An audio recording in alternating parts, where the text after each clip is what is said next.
بسم اللہ الرحمن الرحیم۔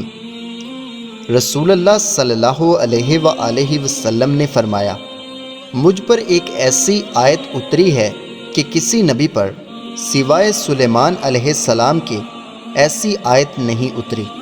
وہ آیت بسم اللہ الرحمن الرحیم ہے۔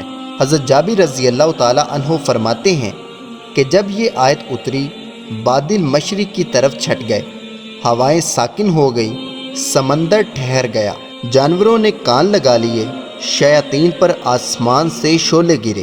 اللہ تعالیٰ نے اپنی عزت و جلال کی قسم کھا کر فرمایا، جس چیز پر میرا یہ نام لیا جائے گا اس میں ضرور برکت ہوگی، جس کام کو میرے نام کے بغیر شروع کیا جائے گا وہ بے برکت ہوتا ہے۔